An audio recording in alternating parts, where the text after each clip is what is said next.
الحمد للہ رب العالمین وبہ استعین واشہد ان لا الہ الا اللہ وحدہ لا شریک لہ واشہد ان محمدا عبدہ ورسولہ اما بعد۔ کلمہ توحید لا الہ الا اللہ جنت کی کنجی ہے، جہنم میں ہمیشہ ہمیش رہنے سے بچاتا ہے، لیکن کلمہ توحید کے فضائل اسی وقت حاصل ہوں گے جب اس کی شرطیں پوری کی جائیں۔ پہلی شرط یہ ہے کہ اس کا معنی معلوم ہو، اور دوسری شرط یہ ہے کہ اس پر پوری طرح یقین ہو، تیسری شرط یہ ہے کہ اسے قبول کیا جائے، اور چوتھی شرط یہ ہے کہ اس کی فرما برداری کی جائے۔ ان چار شرطوں پر ہم تفصیل سے بات کر چکے ہیں۔ پانچویں شرط ہے سچائی، جو جھوٹ کے خلاف ہے۔ اس شرط کا معنی یہ ہے کہ جو آدمی یہ کلمہ پڑھے، اس کلمے کو اپنی زبان سے ادا کرے، وہ اپنے صدق دل سے، دل کی گہرائیوں سے سچائی کے ساتھ اس کو قبول کرے، اور اس کا دل زبان کی کہی ہوئی بات سے متفق ہو، دل و زبان میں یکتائی ہو، جو زبان کہہ رہی ہے وہی دل بھی کہہ رہا ہو۔ سورہ عنکبوت کی ابتدائی آیات میں اللہ تعالیٰ نے ارشاد فرمایا: الف لام میم احسب الناس ان يتركوا ان يقولوا آمنا وهم لا يفتنون ولقد فتنا الذين من قبلهم فلا يعلمن الله الذين صدقوا ولا يعلمن الكاذبين۔ الف لام میم۔ کیا لوگوں نے یہ سمجھ رکھا ہے کہ صرف انہیں اتنے پر چھوڑ دیا جائے گا کہ وہ زبان سے کہہ دیں ہم ایمان والے ہو گئے، اور ان کی جانچ نہیں ہوگی، ان کی آزمائش نہیں ہوگی؟ ہم نے ان سے پہلے کے لوگوں کو بھی آزمایا ہے، اور اللہ تعالیٰ یہ بات ضرور ظاہر کر دے گا اور واقعے کے طور پر معلوم کر لے گا کہ کون لوگ اپنی بات میں سچے ہیں اور کون لوگ اپنی بات میں جھوٹے ہیں۔ اسی لیے اس کلمہ کے پڑھنے والے اور اپنی زبان سے کہنے والے منافقین کو اس کلمے سے کوئی فائدہ نہیں ہوگا، اس لیے کہ منافقین اپنی زبان سے تو کہتے ہیں کہ ہم ایمان لائے اور ہم اللہ اور اس کے رسول پر ایمان لاتے ہیں، لیکن وہ دل سے اسے قبول نہیں کرتے، وہ اپنے اقرار میں جھوٹے ہوتے ہیں۔ زبان ضرور لا الہ الا اللہ کا اقرار کرتی ہے، لیکن دلوں میں کفر چھپائے رہتے ہیں، اس لیے اس کلمے سے انہیں کوئی فائدہ نہیں ہوگا، اس کلمے کے زبان سے پڑھنے سے انہیں کوئی فائدہ نہیں ہوگا، کیونکہ وہ اس کلمے کے اقرار میں سچے نہیں ہیں۔ تو چوتھی شرط یہ ہے کہ آدمی کلمے کے اقرار میں سچا ہو۔ پانچویں شرط یہ ہے کہ آدمی اس کلمے کے اقرار میں مخلص ہو۔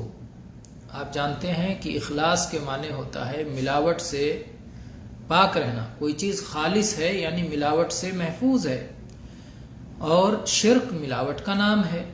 تو وہ آدمی اس کلمے کے اقرار میں مخلص ہو، اپنے ساری نیکیوں کو شرک سے پاک رکھے اور کہیں بھی شرک کی ملاوٹ نہ ہونے دے، اپنی نیت بالکل اللہ کے لیے خالص رکھے۔ اللہ تعالیٰ نے فرمایا فَاعْبُدِ اللَّهَ مُخْلِصًا لَهُ الدِّينَ، اللہ کی عبادت کرو اپنے دین کو اسی کے لیے خالص کر کے۔ اس میں جو شخص کسی بھی عبادت کو غیر اللہ کے لیے کر دے گا، کسی قسم کی عبادت، قلبی، لسانی، مالی، اعضاء کی عبادت، کوئی بھی عبادت اگر کوئی شخص خالص نہیں کرے گا بلکہ اللہ کے ساتھ شرک کا مرتکب ہوگا، تو پھر وہ شخص اس کلمے سے فائدہ نہیں اٹھا پائے گا۔ اس کلمے سے فائدہ اٹھانے کی شرطوں میں سے ہے کہ آدمی مخلص ہو، مشرک نہ ہو۔ اس کلمہ سے فائدہ اٹھانے کی ساتویں شرط ہے محبت۔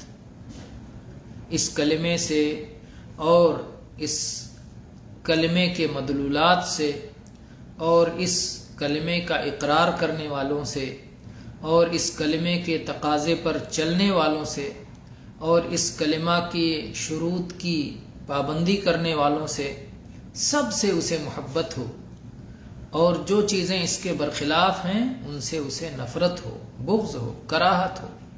کلمہ سے بغض، نفرت، کراہت نہ ہو بلکہ محبت ہو۔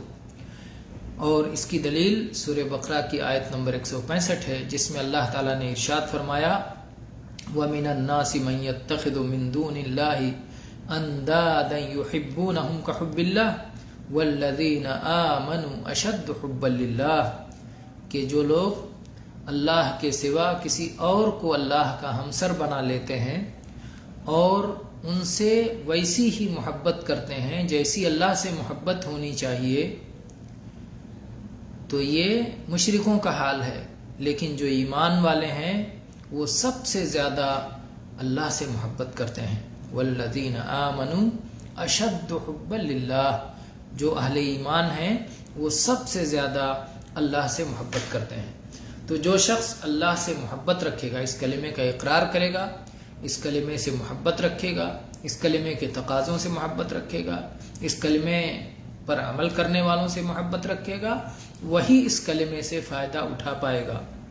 اس کے برخلاف جس آدمی کو اس کلمے سے بغض ہو، یا اس کلمے کے معانی و مطالب سے بغض ہو، یا اس کلمے کی جو دعوت ہے کہ ایک ہی اللہ کی عبادت کی جائے اور اس کے ساتھ کچھ بھی شرک نہ کیا جائے، اس دعوت اور اس پیغام سے بغض و نفرت ہو، ایسا شخص مسلمان نہیں ہو سکتا ہے۔ اللہ تعالیٰ نے قرآن پاک میں ارشاد فرمایا ذَلِكَ بِأَنَّهُمْ كَرِهُوا مَا أَنزَلَ اللَّهُ فَأَحْبَطَ أَعْمَالَهُمْ، وجہ یہ ہے کہ ان لوگوں نے اللہ کی نازل کی ہوئی شریعت کو ناپسند کیا، اسے کراہت اور ناگواری سے دیکھا، تو اللہ نے ان کا عمل برباد کر دیا۔ اس شریعت کو محبت کی نظر سے دیکھیں گے اور اس سے محبت کریں گے۔ تو جس طرح سے کلمے کے کچھ شرائط ہیں، اسی طرح سے کلمے کے کچھ نواقض بھی ہیں۔ ایک بار آدمی کلمے کا اقرار کر لے، کلمہ اپنی زبان سے ادا کر لے، اگر اس کلمہ کے ادا کرنے کے بعد اس سے کسی ایسے عمل کا صدور ہو جاتا ہے جس سے اس کلمہ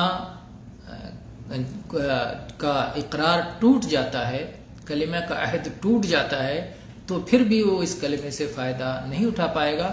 کلمے کے نواقض سے متعلق انشاءاللہ ہم اگلے درس میں گفتگو کریں گے۔ وآخر دعوانا ان الحمد للہ رب العالمین وصلی اللہ علی نبینا وسلم۔